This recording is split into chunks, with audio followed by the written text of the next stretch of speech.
안녕하세요, 괴상한노입니다. 엔더3 프린터를 쓰시는 분들은 다 공감을 하시겠지만 이 Z축 모터가 한쪽에만 있기 때문에 장시간 사용하다 보면 항상 이 오른쪽이 조금 더 처지는 현상이 발생을 합니다. 그래서 오늘은 그 단점을 보완하기 위해서 업그레이드 파츠를 구입을 해서 듀얼 Z축 업그레이드를 한번 해보겠습니다. 부품은 알리에서 이렇게 모듈 형태로 판매를 하고 있어서 구입을 했고, 우선은 Z축 모터를 연결하기 위해서 브라켓을 고정을 하고 있습니다. 이 방법은 그렇게 어려운 건 없습니다. 기존에 조립했던 기억 되살리셔서 저렇게 홈에다 끼우고 십자 드라이버로 조금씩 조아 주시면 됩니다. 처음에는 너무 꽉 조이지 마시고 이따가 그 스크류 Z축 그 스크류 봉을 끼운 다음에 좌우 뒤틀림까지 잡은 다음에 확실하게 다시 고정해 주면 되니까 일단은 가조립 형태로 조립을 해 줍니다. 그리고 기존에 있던 그 레일 잡아주는 바퀴는 모두 제거를 합니다. Y축 벨트도 저 부분을 빼야지만 전체 분리가 가능하기 때문에 저 부분도 분리를 해 주시면 됩니다. 분리를 한 다음에 제품에 들어있던 브라켓을 다시 바꿔서 고정을 해 주시면 되는데, 이 벨트 조임 부품 고정하기 전에 제일 안쪽에 있는 바퀴, 그러니까 안쪽 바퀴에 들어갈 축 먼저 끼워서 고정을 하신 다음에 그 다음에 벨트 조립해 주고 나머지 바퀴 하나씩 조립해 주시면 됩니다.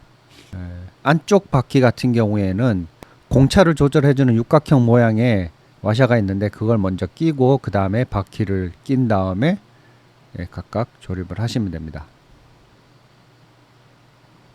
지금 그림에서 보시는 것처럼 브라켓에 그 다음에 와샤, 그 다음에 바퀴, 그 다음에 또 다시 와샤, 이렇게 순서대로 조립을 해주시면 됩니다.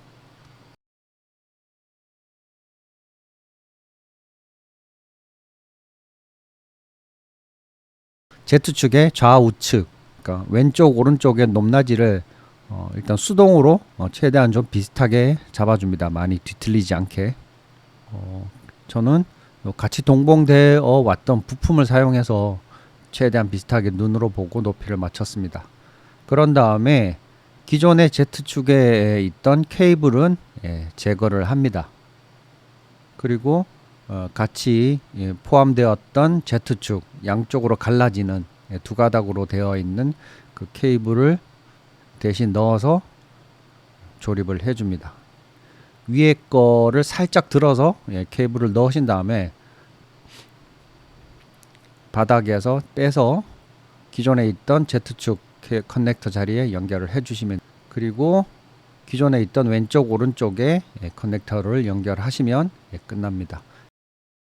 일단 전원 넣어서 동작을 하는지 테스트를 한번 미리 해보시고요. 두 개의 모터가 동시에 회전을 해서 작동을 하는지 확인을 하신 다음에 이제 그 뒤틀림이라든지 확인을 하고 밸런스를 맞춰준 다음에 아까 처음에 꽉 조이지 않았던 나머지 그 나사들을 꽉 조여 주시면 되고, 그 다음에 최종적으로 상단에 그 가운데 Z축 봉 스크류가 흔들리지 않게끔 잡아주는 거기 고정 부품이 하나가 있는데 그거를 상단 기둥에다가 양쪽 왼쪽 오른쪽 하나씩 고정을 해 주시면 됩니다. 정상적으로 양쪽 모터가 동시에 동작을 합니다. 인터넷에는 원래 하나가 있던 모터를 같은 하나의 동일한 파워를 가지고 모터를 두 개를 사용을 하기 때문에 과부하가 걸려서 오류가 날 수도 있다고 하는데, 저는 현재까지 한 석 달 정도 사용을 하고 있는데 아직까지 모터에 무리가 가거나 기계에 이상이 생긴 적은 없습니다. 그리고 현재까지는 Z축의 어떤 그 처짐 현상이라든지 예전에 발생했던 그런 문제들 없이 아주 잘 사용하고 있습니다. 조금 더 정밀한 프린터를 업그레이드를 할 수가 있으니까 이 영상 보시고 관심 있으신 분들은 알리에서 구매를 해서 직접 조립해 보시는 것도 나쁘지 않을 것 같습니다. 지금까지 괴상한노였습니다. 감사합니다.